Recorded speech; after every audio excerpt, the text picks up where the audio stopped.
Hi, everyone. My name is Chloe Rose. I'm a senior at Smith College. I'm a Middle East Studies major with a concentration in refugee and forced migration studies. And I've been studying Arabic for 4 years now, both at Smith and also at Amherst College, where I took fourth year Arabic. Professor George just asked me to make a quick video to talk to you guys about some of the stuff that you can do outside of your classes at Smith with either a Middle East Studies major or an Arabic language minor. So what I'm going to do is just walk you through some of the stuff that I've done throughout my 4 years at Smith. Because my concentration is refugee and forced migration studies, most of the work that I've done has been with displaced people from the Middle East. Of course, there's so much going on in Middle East studies beyond that, but my work has been focused on that. So that's kind of what I know about and the opportunities I know about. If you want to learn more about any of these opportunities or are interested in volunteering or working in this space, please do email me. Professor George can give you my email. I'm happy to talk about any of this stuff and kind of guide you further if you want. So I'm just going to share my screen and make you aware of some different opportunities that are available to you.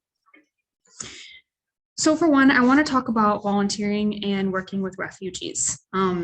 Using your Arabic language skills, like this is a very vital skill that you're gaining in your classes as you study Arabic, that can open up a lot of doors for doing really cool work with displaced people. So one of the things that I did was, I think for a total of about 8 months, I interned with the International Rescue Committee. So the International Rescue Committee is a huge humanitarian organization. They work all over the world, but in the US, their primary focus is refugee resettlement and integration. So they work with refugees from the minute they find out they get to move to the US up until 5 years after they arrive. And they do everything from buying their first set of groceries when they first get here, to enrolling their kids in school, to making sure that they have the necessary health paperwork, to finding jobs, et cetera, et cetera, et cetera. So super important work, super cool. And they hire a lot of interns every semester and every summer. If you're interested in doing something like this, you can go to rescue.org and I would look at their state websites. So right now I'm in their NYC office. The internships that I did two. So one, I was an economic empowerment intern. So I was working in the department that works with refugees from 6 weeks after arrival up to 5 years. And I was doing career development. So I was doing job placement, CV writings, and helping people get placed in jobs in the United States. The second internship I did was youth education intern. So I was working with families pretty much the second or third day after they arrived in the United States, mostly from Syria, and getting their kids enrolled in school for the first time. In addition to that, I taught 2 English language classes with the International Rescue Committee. And I also worked as a classroom assistant in a different ESL class. So if you're interested in English teaching, the IRC has a lot of opportunities to do that as well. So that's the IRC. The second organization I want to talk to you about that's really cool, and there's a lot of opportunities here, is an NGO called Paper Airplanes. So I work for Paper Airplanes now, but I started as an intern like 2 years ago at this point, I think. Paper Airplanes is an NGO that works entirely remote. It has staff and volunteers from every continent in the world. It's so cool. You meet so many interesting people. And what they do is they do education and career development for conflict affected people in the Middle East. So we have 5 departments. They all require volunteers. We do coding, English language, Turkish language, because for Syrians living in Turkey, this is really critical. And the department I work in is career advising and academic advising. So we particularly work with refugees that are not necessarily refugees, conflict affected people that want to get their degree abroad. They're looking for those scholarships to be able to come and study in Europe, Canada, the United States, Japan, et cetera. And we run on volunteers. So we match people one-on-one, right? So if you're interested in tutoring English, for example, you can apply to this organization. And what we'll do is we'll match you with someone that's conflict affected and you can teach them English. If you have Turkish language skills, you can do that as well. Sometimes we take undergraduate people in student advising.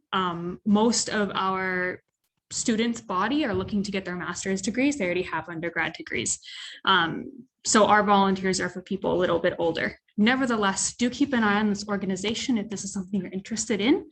In addition to volunteer roles, we hire 4 or 5 interns, if not more, every summer. And these internships are usually about 10 hours per week. So it's not that big of a time commitment. It's something that can be done in addition to working, for example. Paper airplanes. Next thing I want to talk about, I'm sorry, I'm trying to fly through this and be conscientious of you all's time. I also had the opportunity before COVID to volunteer abroad in refugee settlements in Europe.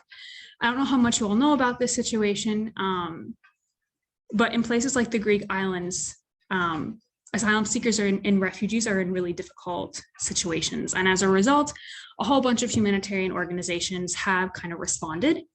That being said, international volunteering can get really dicey for a lot of reasons. A lot of organizations promote what we call voltourism. I can talk about that with people who are interested. I have a lot of thoughts on that. White saviorism, they just don't work very well, right? And if you want to do this, I really recommend that you proceed with caution. And I really like this website, Indigo Volunteers.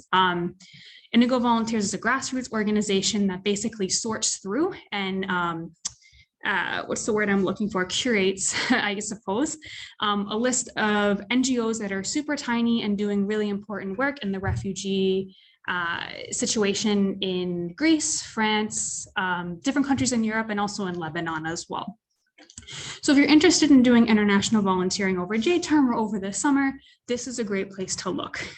So you can go here to volunteer roles, and they basically list, these are from organizations that need volunteers, and you can apply this way. A lot of these volunteer opportunities provide free housing, sometimes even free food for volunteers, which is great.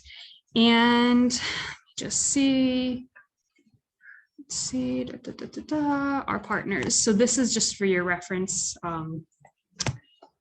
See, these are all the different tiny NGOs working with refugees that they recruit volunteers for. I got my volunteer trip completely funded by Smith. I couldn't have done it without Smith's funding.